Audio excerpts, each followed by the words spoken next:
está na sala aí? Boa noite a todos. Aqui quem está na sala, hoje é dia 10/6/2023. Estamos começando nosso estudo minucioso do Evangelho. Aqui presente estão nosso companheiro Chacu, nosso companheiro Estácio, nosso companheiro Luiz e nossa companheira Beth. E vocês online, Alexandre, Chico e Rita. Boa noite a todos. E nós vamos, então, estamos participando. Opa, Marcelo, entrou mais um aqui. Marcelo e Edgar. Nós vamos participar, nós vamos assistir um vídeo que nós já começamos, tem 11 minutos apenas, e não é muita coisa. Ele falou que mais importante vem por aí. Ele está falando justamente sobre essa questão da árvore, fruto das nossas ações. Eu vou aqui compartilhar, já está aqui, nosso companheiro Luiz Elias da Silva, eu vou botar aqui onde nós paramos. Não foi muito, não, foram só 11 minutos. Ah, sim, raça de víboras.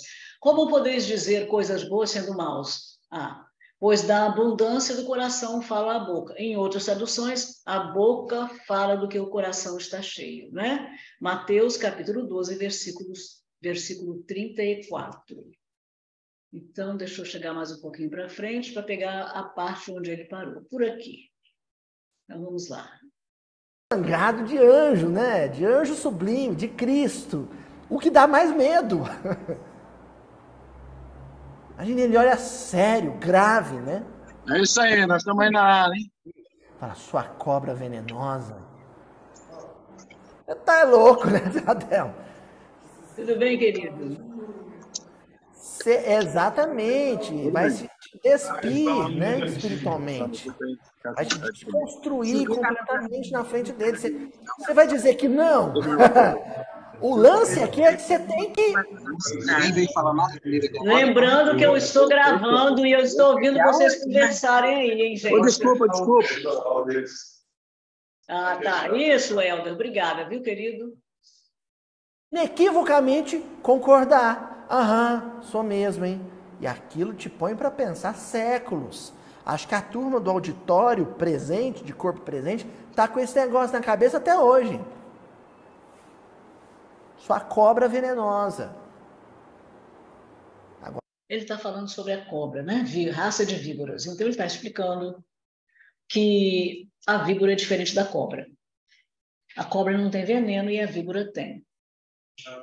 Essa é a diferença, que eu também nem sabia. E então, ele falando, quando Jesus fala raça de víboras, na realidade, Jesus não está se dirigindo como eu pensava, por isso que eu digo, é importante a gente ver esses estudos minuciosos. E o Luiz Elias, ele fala com conhecimento, né? Ele não está dirigindo estritamente para os fariseus. Porque quando ele se dirige, ele fala assim, e vós, fariseus falsos, hipócritas, e vós que vides não sei para onde. E ali ele não está, ele está simplesmente raça de víboras.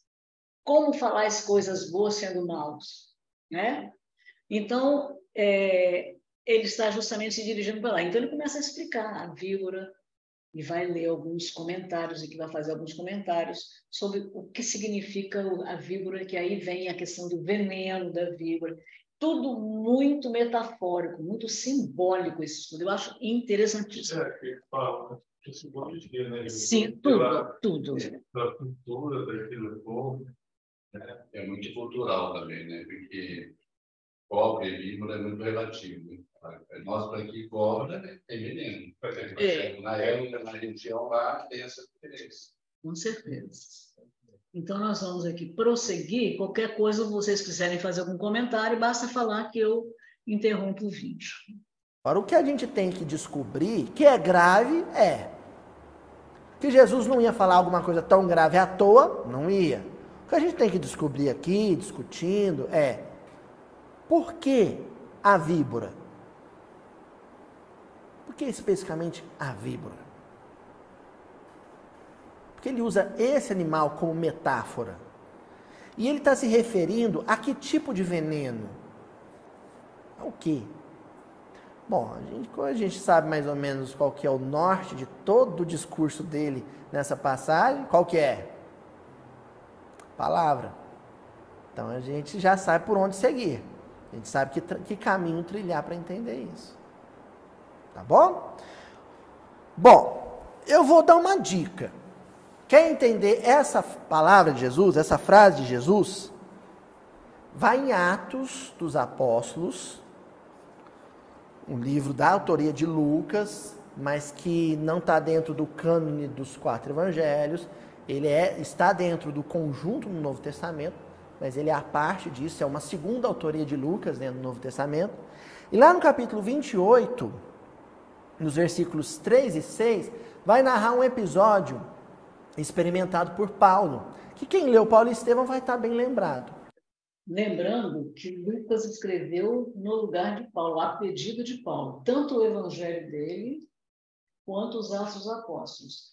Paulo pretendia escrever, tanto que ele queria conversar com Maria, não teve essa chance, por causa da vida dele muito agitada, foi preso algumas vezes, foi açoitado, passava de uma cidade para outra, caminhava, ficava doente. Ele não teve tempo, enfim. Então, ele pediu a Lucas que procurasse a Maria e fizesse uma entrevista com Maria e depois pudesse escrever. Tanto que Lucas é o único evangelista que fala sobre o nascimento de Jesus.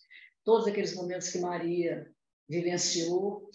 E depois ele pediu que Lucas escrevesse, que ele também tinha essa intenção de escrever sobre os atos dos apóstolos após a morte de Jesus. E foi o que Lucas fez, né? Até proximamente à morte de Paulo, que aí ele parou de escrever. Então, é só para lembrar, às vezes a gente, é tanta coisa que a gente vê que a gente esquece de algumas informações importantes. O computador era para você, entendeu? Hein? O computador, você pode virar para você, que a gente está vendo nada. Não, É porque aqui ele mostra mostra quem está aqui. Gente, Você pode fazer assim, ó. Pode tentar direito. Seu Marcelo, que não está aparecendo porque está muito no cantinho, não deu para pegar. Então vamos lá, gente. O que rolou? O que aconteceu? Paulo já tinha sido preso, estava se dirigindo para Roma. Lá ele ia ter uma entrevista com o imperador, com Nero. Ele fez uso do título de cidadania romana para exigir isso, era um direito dele. Ele falou, não, se é para ser condenado, eu quero ser condenado em Roma. Claro que ele tinha a intenção de, poxa, o único lugar que eu não visitei ainda, com a minha proposta de evangelização, foi Roma. Eu vou para lá nem que seja como condenado. E aí ele pediu, falou, eu sou cidadão romano, eu apelo para o imperador. Eu quero ser julgado diretamente por ele. E aí ele parte. Só que como ele tinha feito boas amizades, até mesmo entre os seus algozes, né? Os algozes eles vão aportando, né? Porto por porto, normalmente das cidades que ele tinha visitado, para ele despedir da igreja que ele havia fundado. E aí, num dado momento, ele fala para o almirante lá do navio, falou, olha, eu acho melhor a gente agora ancorar aqui e ficar aqui até passar o inverno, esperar uns 3 meses. Por quê? Porque quando chega o inverno no Mediterrâneo, as navegações param. Hoje não mais, né? Hoje não mais porque hoje tem a computação, os navios são de metal. Agora, na época de Jesus, era navio de madeira e com vela de pano. Então, eles paravam de navegar. Só que o chefe, o almirante lá da embarcação, não quis obedecer o Paulo. Obedecer não. Ele não quis ser aconselhado por um prisioneiro. Então, ele insistiu. Já eram os ventos de outono, final de outono, início de inverno, insistiu em partir. E aí, o que aconteceu com o barco? Naufragou. E nesse naufrágio, ele saiu tanto da rota, que ele foi naufragar perto das praias da ilha de Malta. E aí teve os sobreviventes lá, alguns oficiais, né, romanos, algumas autoridades romanas, a tripulação, os operários do navio, mas também os próprios prisioneiros. Todo mundo foi parar nas praias de Malta. E foram acolhidos, né, tiveram a hospitalidade dos habitantes, os nativos da ilha. E aí o que acontece é que numa dada noite, Paulo, os prisioneiros, eles não vão para as moradias, para as casas das autoridades locais da ilha de Malta. Eles têm que acampar, então eles vão para a praia. E aí lá na praia, Paulo, que era um sobrevivente da selva, sabe esses reality shows que o cara ele vai para a selva com uma faca e passa 15 dias lá e constrói uma cobertura duplex lá, só com madeira da floresta? O Paulo era desse tipo, meio Chuck Norris, sabe? Como ele estava acostumado com mata, com rio, com frio, ele já começa a pegar madeira para fazer fogueira. Ele sabia que à noite eles tinham que lutar contra a hipotermia. E aí na hora que ele começa a reunir madeira e falar para o resto do pessoal, olha, aqui na praia, para acampar a gente tem que fazer fogueira, ele vai meter a mão numa madeira, num feixe de gravetos, e aí o que acontece? Uma víbora abocanha a mão do Paulo. Tá certo? E aí? O que nós vamos fazer agora? Nós vamos pegar o texto de Atos dos Apóstolos, vamos pegar algumas nuances, alguns detalhes que Lucas deixa ali para a gente tirar o coelho da cartola. Depois nós vamos lá no Paulo Estevão pegar a mesma narrativa e fazer a mesma coisa com a autoria do Emmanuel.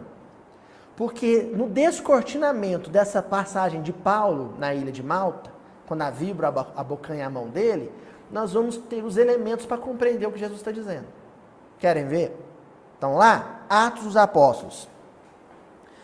Paulo reuniu um feixe de gravetos e quando colocou no fogo, saiu uma víbora por causa do calor e se prendeu à mão dele. Isso está em Atos dos Apóstolos. Tem mais coisas, nós vamos ler o resto da narrativa toda, só que vamos parar por aqui. Por quê? Qual que é a primeira tarefa que Paulo desempenha ali, em meio à escuridão e ao frio? O que ele cuida de fazer? Fogueira. Mas para acender a fogueira, o que ele tem que fazer primeiro? Aqui fala. Ó, reuniu um feixe.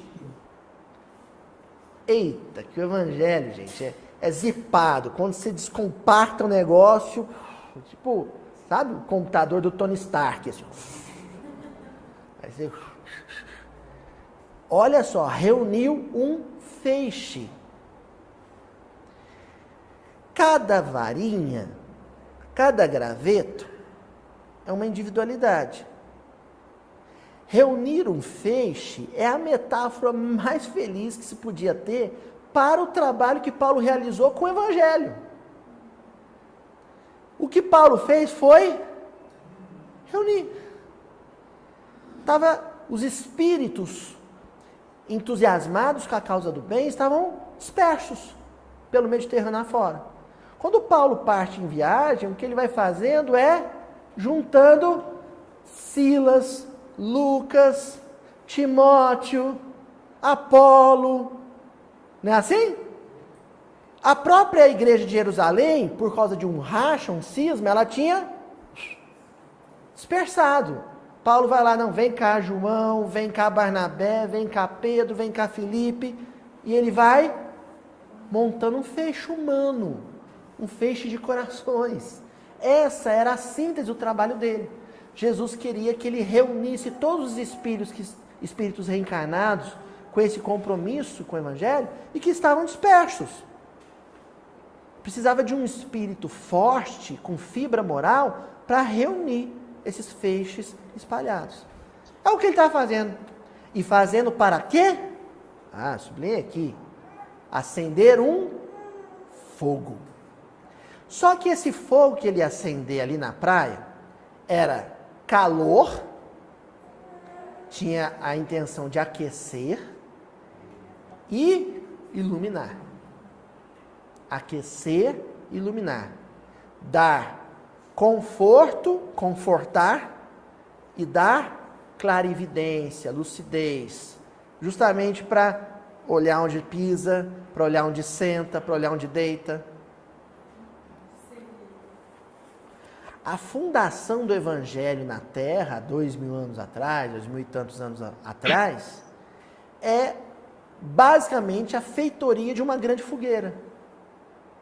O Evangelho, que é a reunião desses feixes da primeira hora, desses tarefeiros da primeira hora, é luz e conforto e calor para nos livrar da escuridão e do frio moral. Algum comentário? Achei essa figura dele maravilhosa. Fechoria. Né?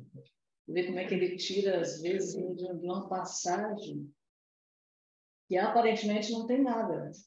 Paulo chegou acendeu um feixe, pegou o feixe e realmente, né? E depois ele vai comentar que ficou todo mundo esperando ele morrer, né? Porque uma víbora venenosa, com veneno, inoculou o veneno na mão dele. Mas é isso aí, ele vai relatar depois. Nada aconteceu. Mas como é que ele... As entrelinhas, né? Exatamente. Aquela questão do espírito, né? Tirar o espírito da letra, né? Você não olhar só a letra. Você lê, literalmente, você interpreta o que está escrito só. Não, e quer dizer, o significado que tem no fundo. E é tão interessante. Parece que traz, assim, amplia, né, a visão da gente sobre... Ele falou aí que o evangelho, né, como que ele explode, né? Você vê que você acha que é uma situação X, na realidade é muito mais, né? O alfabeto todo. Com certeza. E aí ele estava falando, na coisa passada ou atrasada, não sei, no estudo passado ou atrasado, o Aloysio comentando que Chico havia dito que 5 minutos de evangelho já são suficientes para deixar qualquer ser humano responsável pelos seus atos.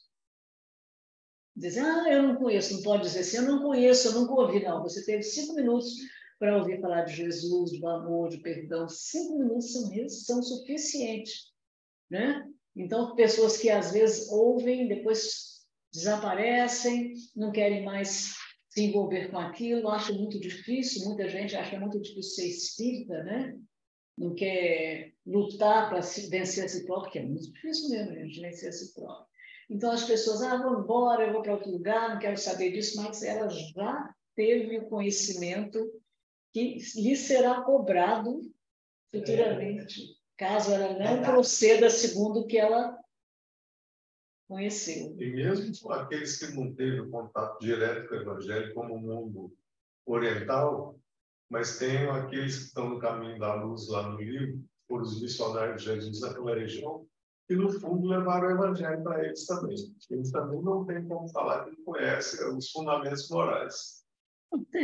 Até porque, ainda que não tenha sido o Evangelho em si, não tem esse mas nome Evangelho. Fala sobre ela, sobre... Né? Não, Confúcio, você começa a ler as frases de Confúcio, Lao Tse, é o Evangelho. O Buda também, o Siddhartha também. Todos esses então, ninguém na Terra pode dizer que não tem conhecimento. Ninguém. E mesmo que esteja em uma encarnação que não tenha oportunidade de um momento de conhecer, mas dentro dos arquivos mentais está ali guardado, né? As consciências. Então não tem mais fugir. Até aí tá tudo certo? Olha, nessa frase a gente já encontra aqui uma síntese poderosa. Quando Paulo, fazendo esse trabalho de reunir feixes para acender luz e produzir calor, quando ele está realizando essa tarefa, esse trabalho, a víbora vem e pica ele em que parte do corpo? Na mão. Nós já estudamos isso aqui. O pé é sentimento, não é? E a mão representa o quê? Ação, trabalho, realização. Os ataques, os golpes virão em cima da tarefa que a gente realiza. Resumo da ópera. Paulo é atacado pela víbora nas mãos porque a víbora queria neutralizar, acima de tudo e sobretudo, a sua capacidade de realização, de ação, de trabalho. Então, olha só. Se eu quero organizar um churrasco de final de semana com a turma do futebol, vou sofrer um ataque das trevas para que isso não aconteça? Não vou. E se eu quiser fazer uma campanha para arrecadar agasalho e distribuir na periferia no mês de frio? Vou receber resistência e ataque das trevas? Vou. Certeza. Quero juntar a turma para ir assistir o último capítulo da novela das 9 lá em casa, comendo pipoca. Vou encontrar a resistência das trevas? Não. Só se meu marido quiser assistir futebol no mesmo horário. Aí o trevoso vai fazer uma resistência. Agora, e se eu quiser reunir um grupo para estudar evangelho toda quarta-feira à noite?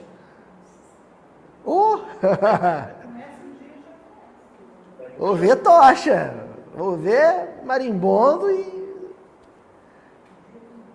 a víbora vai vir querer morder a minha mão. Vai querer atacar, agredir o meu poder de realização. Entendeu? Olha, nessa frase ali de Atos dos Apóstolos, é por isso que é importante. Aloysio, o pessoal fala assim, se já tinha Atos dos Apóstolos, por que veio Paulo e Estevão? Paulo e Estevão é Atos dos Apóstolos descompactado. É Atos dos Apóstolos descortinado. Mas já estava lá, implícito. Ampliado. Nessa narrativa simples sobre um episódio da vida de Paulo de Tarso, está ali toda a orientação da espiritualidade a respeito da realização do bem na terra. Qualquer um que queira reunir gente, reunir feixes, para que o evangelho se acenda no mundo, iluminando e aquecendo corações, vai ser atacado por víboras, e justamente no seu poder de realização, no seu potencial de realização. É o verbo, você vai ficar rouco. É uma caminhada, é uma peregrinação pela periferia, você vai ter um calo no pé que nada cura. Ah, é uma tarefa mediúnica, você tem que estar calmo para ela, você vai ser testado, irritado de todas as formas. Tem como evitar esse ataque? Não, não tem. Não tem. Mas tem a guarda. Tem como evitar que você se sucumba a ele, se renda a ele, A reunião do bem é muito mais se forte. deixa aniquilar por ele. Desde que a pessoa Isso tem. queira, o apoio do bem é muito maior. Anula qualquer ataque. O ataque vai ter. O ataque vai ter, mas anula o ataque. Se a pessoa perseverar e tiver firme para a reunião do bem em volta dele é muito grande, nada barra ele. É o que aconteceu com Paulo e com os missionários todos. Tem que ter perseverança, tem que saber que vai sofrer Vai. e não pode ter medo. Não, Porque pode não ter tem medo, como fugir. enfrentar, ter fé, perseverança e vai receber apoio. Se tiver firme propósito, o apoio é total. O apoio não deixa sucumbir. Né? Não deixa sucumbir. O Exatamente. ataque vai ter. O ataque vai ter, mas o apoio não deixa sucumbir. Exatamente isso. Anula o ataque. É o efeito do ataque. É o efeito do ataque. Isso aí, gente, muito bem. É bom esses lembretes, né? Continuar? Ó. Ao verem a cobra venenosa pendurada na sua mão, vou te falar, esse Paulo não era brincadeira, não, velho. Esse era duro na queda, hein? Imagina, uma cobra pendurada na mão. Ele foi escolhido. Ele Era me barra picou. pesada. Eu ia fazer um escândalo. Ao verem a cobra venenosa pendurada na sua mão, os nativos, né? O pessoal da ilha de Malta, começaram a dizer uns aos outros: Fofoca. aqui agora nós vamos começar a entender o que é a mordida da víbora. Começaram a dizer uns aos outros. Sabe o que aconteceu em volta de Paulo? Falatório, conversação. Um começou a comentar com o outro.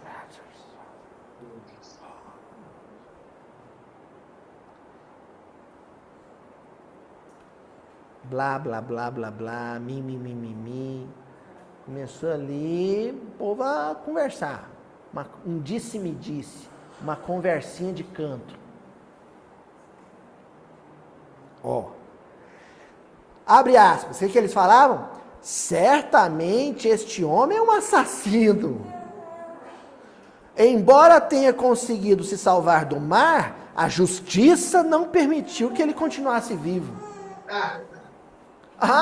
Vocês não acharam que a conversinha ia começar boa, né? Uma conversa do bem. Claro que não.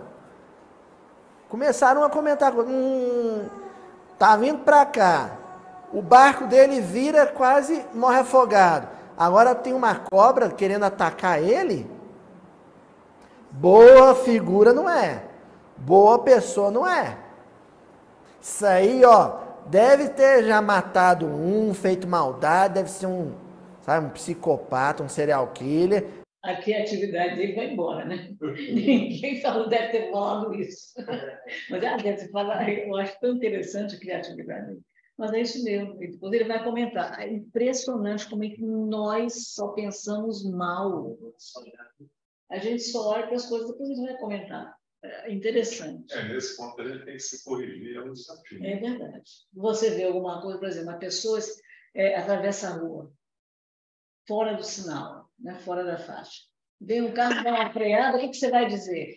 Ainda bem que ele conseguiu se salvar.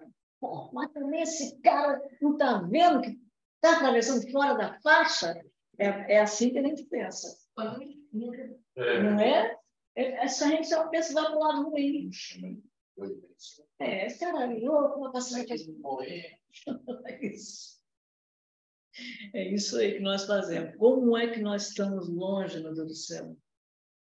É uma prática diária, de vencer a nós mesmos um pouquinho a cada dia. O objetivo é esse, né? Se não tiver essa força de vontade... O mais importante, Chaco, primeiro é conhecer. Isso. Mas depois de conhecer, tem que ter ação. Porque muita gente fala em conhecimento, mas se não tiver ação, depois... Não, eu digo assim, reconhecer que você está errado. Sim, sem dúvida. Isso aí é o mais reconhecer a si mesmo, mas ter ação depois. É verdade. Reconhecer que você tem que mudar, depois reconhecer que você tem que mudar. E aí, aí a ação que é complicada. Você transforma. É o esforço diário, né? E outra coisa também, não ficar desanimado. Meu Deus do céu, por que eu fiz isso? Não, eu fiz, vou fazer outras vezes. Porque quantos milênios eu estou repetindo? Eu fiz, mas eu vou me esforçar, eu tenho condição, eu tenho que fazer força para parar, tenho que parar com isso. Porque tem muita gente que, por causa desses problemas, aí que vem a depressão. Eu não presto, eu só faço coisa. Eu não valho. Não dá para não. O curioso é que as oportunidades, as situações que a gente fraqueja, elas voltam, parecendo, dando oportunidade a gente rever. É uma boa lembrança isso. Uma coisa cessante. É verdade. É verdade. Aí se você não aprendeu, você fala de novo. Caramba, você vai vencendo, e elas vão vir até você conseguir superar de uma forma que você fica... A solução, não dá para ser vivo, por lá para a igreja católica, porque lá não são trabalhos assim, não. Porque aqui, nossos... Então, o cara, depois você espírita, ele não dá. Você outra coisa. Exatamente. Outra religião, você não vai me cobrar isso, e é só eu frequentar aquela igreja. Espiritismo não fala ideal, é a pessoa que começa a aprender a se cobrar. Não, tem aqueles que cobram, né? Aqueles companheiros que sempre estão aí. Mas aí está vindo de fora. O importante é que vem de dentro. Poxa, você falou uma coisa linda. É verdade. Importante é o que vem de dentro. Fala, Chiquinho. Fala, querido. Eu não entendi, é porque como a internet estava ruim semana passada, 2 vezes em 2 semanas, eu não consegui entender qual é a relação dessa analogia que ele fez aí. Agora quem não entendeu fui eu. Passou um carro alto aqui, eu não entendi. O que foi que você falou que você não entendeu? essa analogia que ele faz sobre a questão de reunir em feixes de varas, com reunir as pessoas, eu não entendi como que ele chegou a essa conclusão aí. A semana passada lá no... Não, lembrando que tudo que ele fala é metáfora, é símbolo. Então, ele vai ver uma situação que aconteceu e vai relacionar com uma situação nossa do dia a dia. Porque se você for realmente olhar só o que está escrito, ele pegou um monte de um feixe de vareta lá, juntou para poder fazer fogo. E aí, o Elis já entendeu que esse feixe seriam pessoas, que ele estava juntando pessoas, reunindo pessoas que estavam esparsas, para poder acender o fogo. Que fogo? O fogo do Evangelho, que aquece, que ilumina, que conforta, entendeu? Sim, mas como é que ele chegou a essa conclusão? Não, meu filho, isso aí eu não sei. Como é que ele chegou a essa conclusão? Isso ele simplesmente está procurando analisar, né? Porque ele está contando a história do navio que naufragou e eles foram parar na praia e tudo mais. Sim. Né? E aí depois ele teve que... Eu acho que até antes de Jesus, de falar que uma vara só você quebra, um feixe você não consegue quebrar. Então, essa questão do feixe sempre nos remete a essa lembrança. Não sei se o Chico está ouvindo. Aí, nessa questão dos feixes, ou seja, ele reuniu em feixes e dá a conotação, que veio num bar e juntou aquele pessoal. Então, eles foram reunindo aquelas pessoas para formar a base da sustentação do que o Paulo estava desenvolvendo, que era fundando as igrejas. Igreja primitiva. A igreja Exatamente. primitiva. Ele estava unindo, como ele falou, ele estava reunindo, e aí ele já vai mais longe. Ele diz que Paulo se propôs a reunir essas varetas, né? Esparsas, eram algumas pessoas que estavam querendo fazer um objetivo de estudar o Evangelho, de pregar o Evangelho, mas estavam esparsas. E aí ele fala de Timóteo, de Apolo, de Pedro, de Filipe, que ele vai lá para poder buscar sempre unir, manter-se todo unido, para evitar que se separassem. Então, ele usou todo esse símbolo para poder entender. Na realidade, é um símbolo mesmo, Chico, porque não tem como ele ter chegado a essa conclusão. Ele simplesmente analisou e pensou, né? Bom, isso aí tem a ver com o Evangelho, com as pessoas que estavam esparsas, cada peixe é uma individualidade. Ah, tá. Então, ele fez essa analogia por ele mesmo, né? Claro, por ele mesmo. Aliás, ele tem aquela equipe, né? Aquele grupo de pessoas que trabalham com ele. Então, eles devem ter estudado, devem ter feito outras pesquisas em outros livros. Ele traz depois a solução. Agora, como que ele conseguiu chegar a essa... Tudo bem. Porque eu mais ou menos entendeu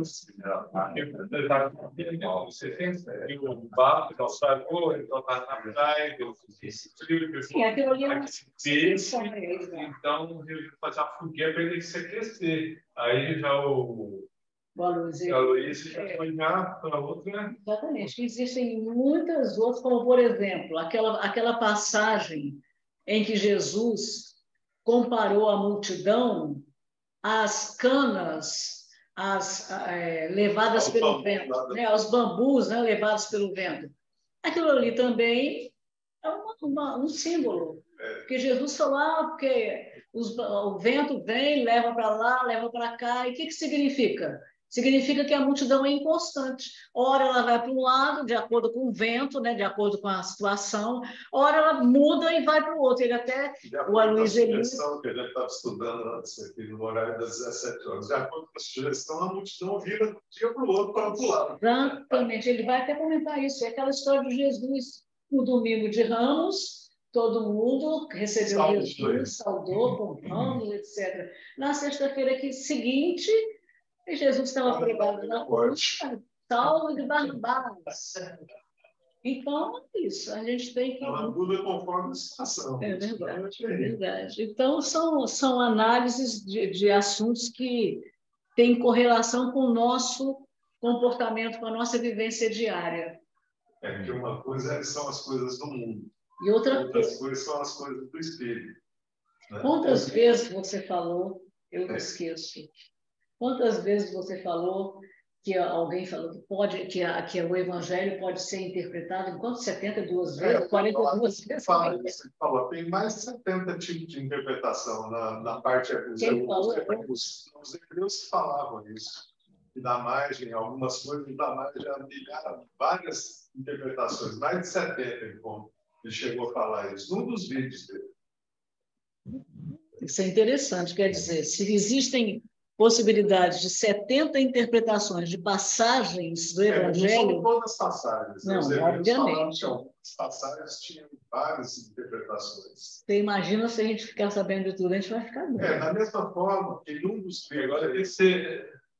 Num dos livros que o descobriu há pouco, se eu não me engano, no livro Espírito e Verdade, no prefácio, vários espíritos assinam ali, porque eles falam, conforme nós estamos estudando, ou seja, dá a entender que esses espíritos abnegados continuam estudando no plano espiritual. Eles continuam. Então, nós estamos enxergando uma parte da interpretação.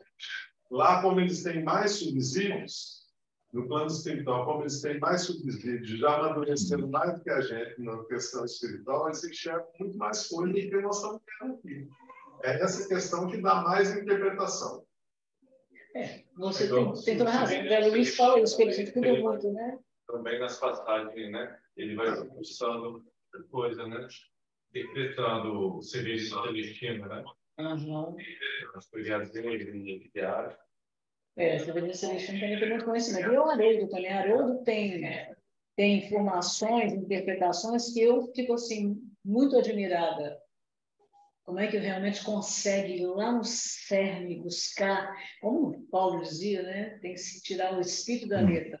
Isso aí que nós estamos vendo é a letra, é informação literal. Mas o que está por trás disso? Era o instrutor dele, seu Honório Abreu. Ele, segundo Wagner Paixão, ele foi aquele tateando do livro lá de Cristo. O seu Honório. Olha que coisa. Quer dizer, ele fala, não foi o Wagner que falou isso, o Wagner fala que foi o Chico que falou isso. A senhora era filho do Emmanuel.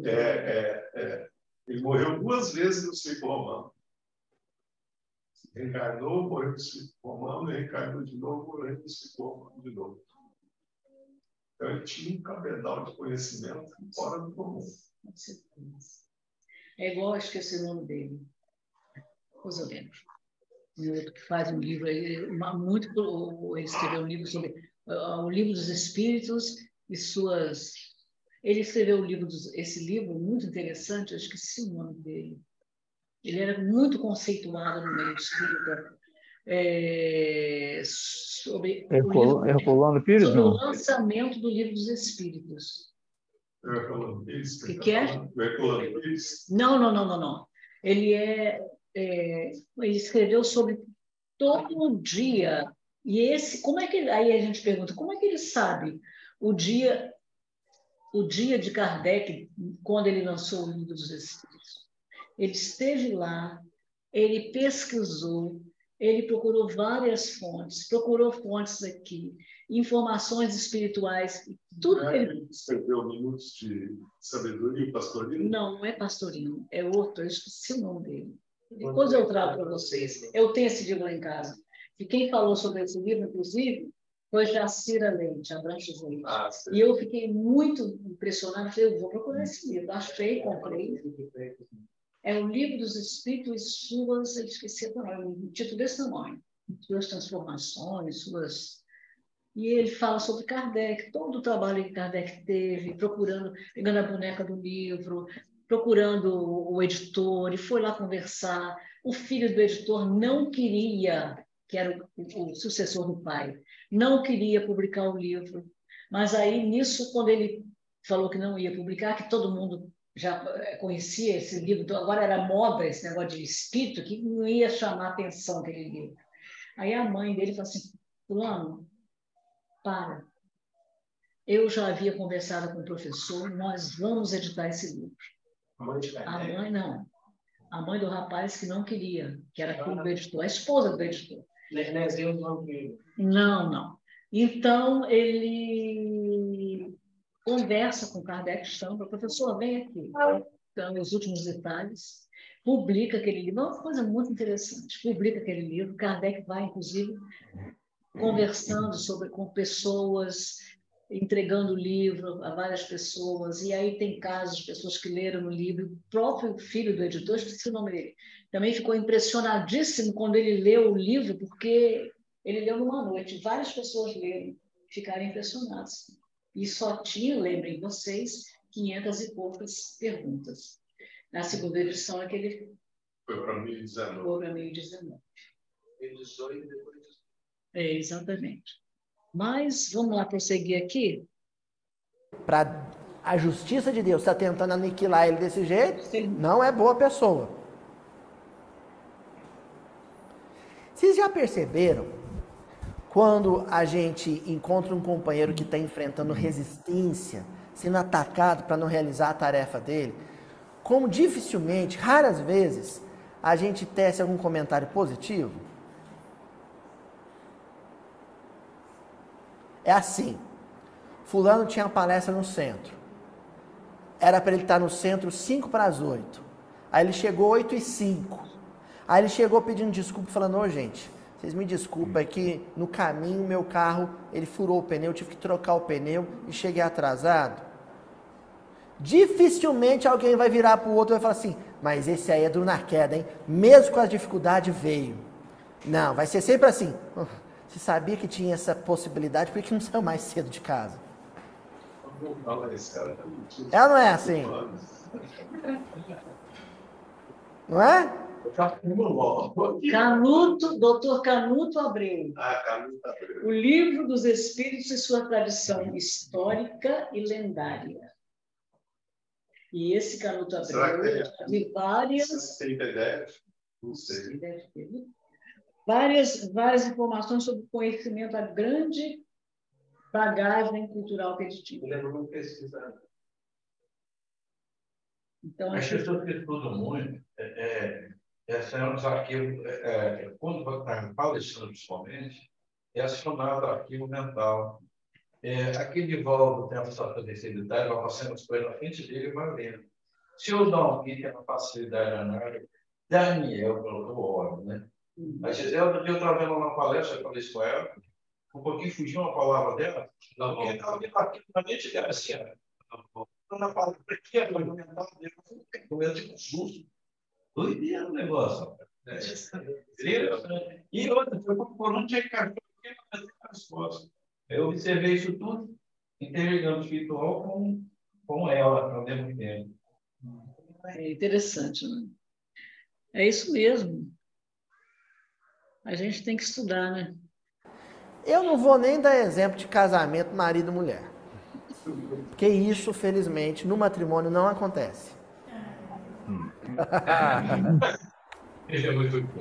Claro que acontece. Acontece em qualquer situação. No serviço, a mesma coisa. A gente sempre considera e conclui a pior coisa sobre um evento difícil. Sobre um evento, assim, árduo, áspero, doloroso na vida de alguém. A gente sempre imagina o pior. Com Paulo foi diferente, não. No entanto, ele sacudiu o animal para dentro do fogo e não sofreu nenhum mal. Ele calou a boca dos bocudos. Namora, calma. Fez assim, a serpente caiu na fogueira e morreu queimada. Olha que símbolo. Sabe o que ele usou para derrotar a serpente? Uma pedra. Sabe o que ele usou? aqui o mesmo fogo e a chama que ele tinha acendido. Sabe o que a gente deve usar para silenciar a boca maldita? O próprio Evangelho. A fogueira não representa o Evangelho que ele acendeu? A luz, o calor que ele irradiou? Ele silenciou a serpente, derrotou a serpente, usando o próprio Evangelho. A arma dele é o Evangelho. E o que o Evangelho manda a gente fazer nessas horas extremas?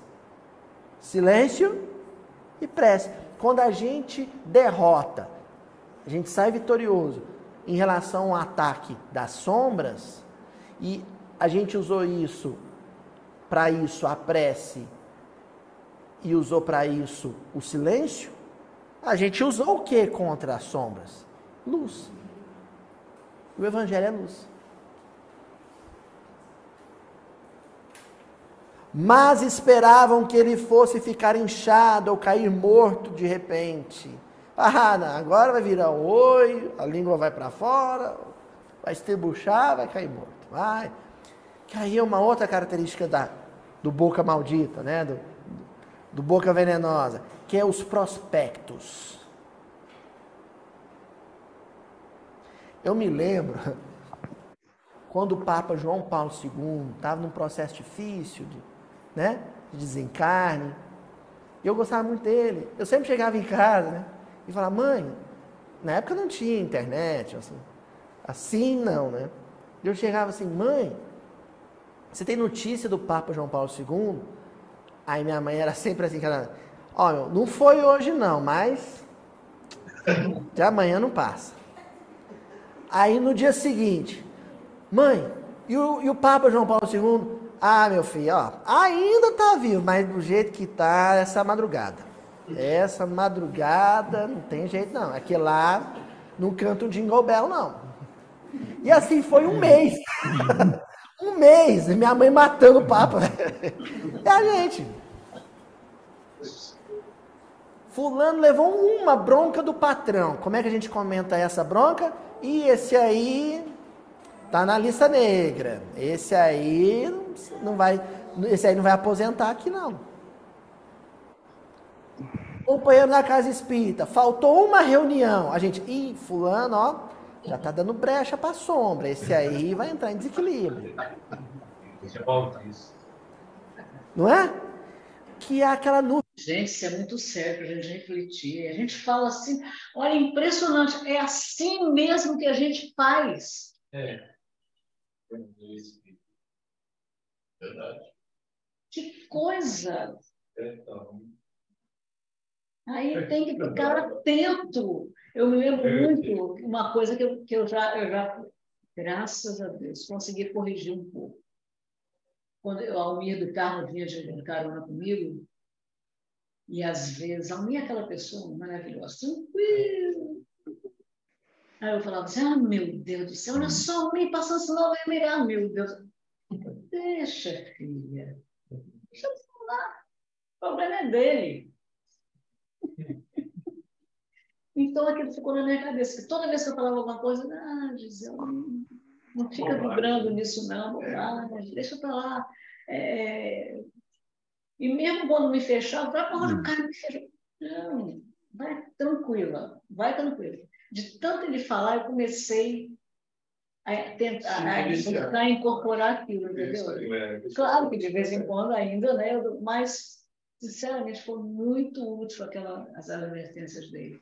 Para a gente começar a pensar como é que a gente age. Às vezes a gente não está pensando quem está do lado, quem está por fora, está observando, né? Eu sou o ele. Exatamente, mas a gente... A gente tem que repetir isso aí até vencer e virar automatismo. A nossa reação automática já passa a ser ao contrário. Falar que Deus abençoe, ele deve estar com problema hoje. Esse é o ideal, né, João? Não, a hora que a gente começa a conseguir isso aí, vira automatismo. Não, vira automatismo. Aí a gente já não fala mal, a gente já joga para tudo dentro. Acreditando até que é automatismo. Primeiro ele tem que deixar de falar, depois deixar de pensar. Isso. Você pode não expressar uma Então, primeiro a ação verbal, depois o pensamento. Essa tem toda a razão. Olá, queria dirigir. Quando aquela frase que diz que o mal não merece comentário em tempo algum, se a gente considerar que tudo isso que a gente possa querer responder é um mal, então a gente vai começar a frear mais. Né? Muito bom, Chico. Essa frase acho que de Emmanuel, né? André Luiz, Emmanuel sempre, nunca sei se é de André Luiz ou de Emmanuel, mas é uma frase que realmente mal não merece comentário em tempo algum, ou seja, em oportunidade nenhuma, em situação nenhuma, nunca. Jesus falou, a cada dia faça o seu mal. Ele não merece cartaz, né? Como é que é, Ritinha? O mal não merece cartaz. Isso, não merece destaque. É verdade. Exatamente. Quanto mais você comenta, mais você tem. Exatamente. Mas ele se cresce com aquilo. Olha lá, estão falando de mim. Falam mal, mas falam de mim, né? Exatamente. É verdade. Vocês estavam comentando aí sobre que a gente tem que trocar o pensamento ruim por um bom, né? Eu já há muitos anos, graças a Deus, eu estou assim, não estou, claro, 100%, mas já estou bem melhor do que antes. Questão de trânsito. Antes eu fazia muitas críticas com as pessoas no trânsito. Hoje eu já entendo. O cara fez isso e está com dor de barriga. Aí ele fez isso que às vezes a mulher está em casa passando mal, está grávida. Eu crio uma história para aquela pessoa, entendeu? Para eu poder não chegar na minha mente, né, aquele campo vibracional ruim do que a pessoa está fazendo aqui no trânsito. Eu tento fazer essas historinhas. Às vezes alguém está do meu lado, eu falo, não sei o que, não, às vezes a pessoa está com problema lá no trabalho, a gente sai aborrecido, às vezes está com a cabeça longe, está pisando, né? É um ótimo mecanismo. Eu vou criando aquela história, gente. Não sei se vocês conhecem aquela história de, não sei se está na Vida Escreve ou se está em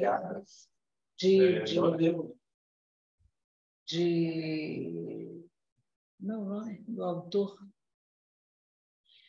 A Vida Escreve, Hilário Silva.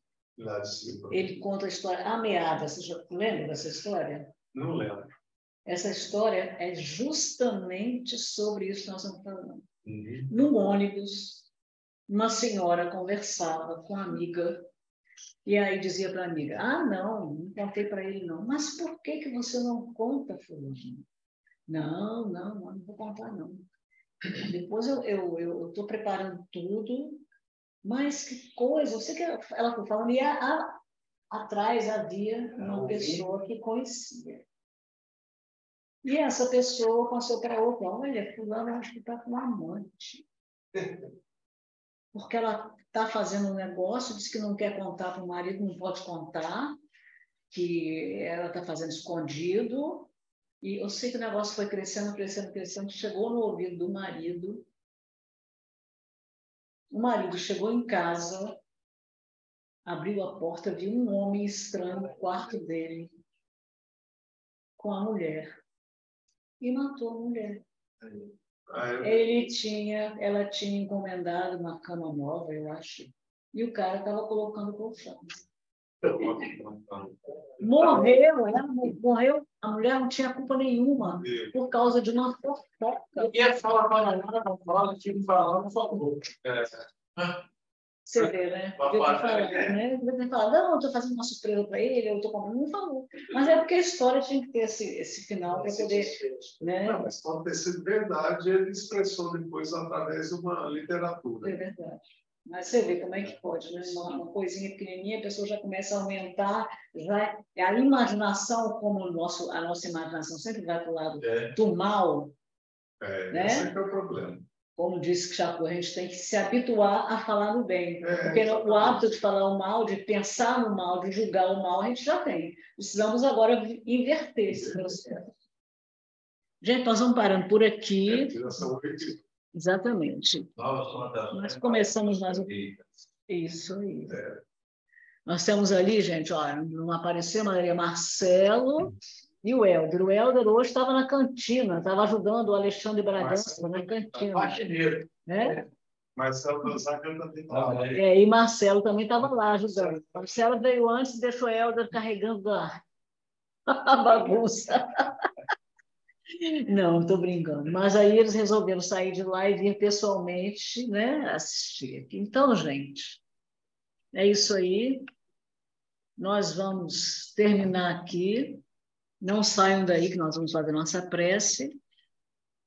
Sábado que vem a gente prossegue. Aqui eu parei no minuto 35 minutos e 54 segundos. Aí eu vou interromper.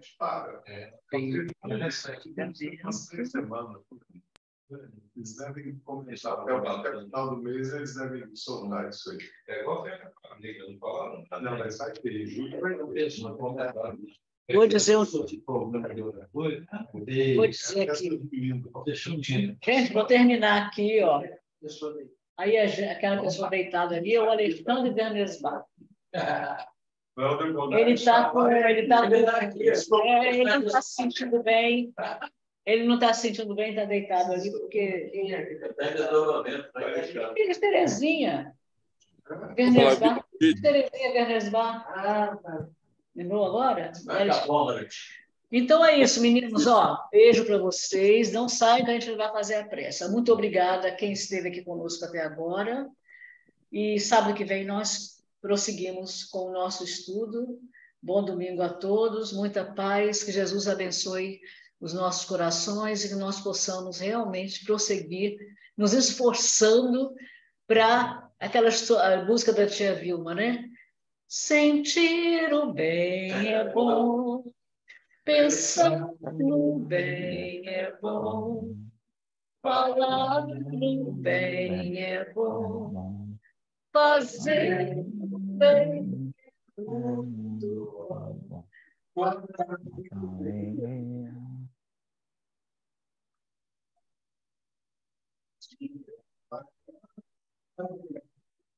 Sim. Bem,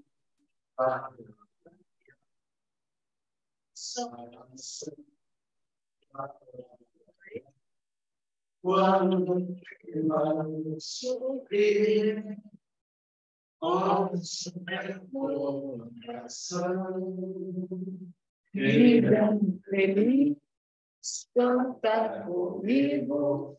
Essa canção, como é bom ser bom, como é bom ser bom,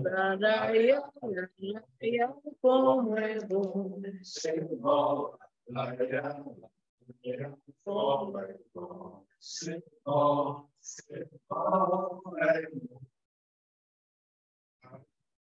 Isso que fazia era o Edson. Moreira Lima. Luiz Cassunté. Também, mas é isso. Gostou, Rita?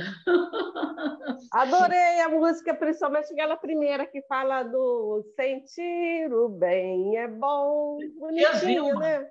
Tia Vilma, Vilma Macedo, é isso aí.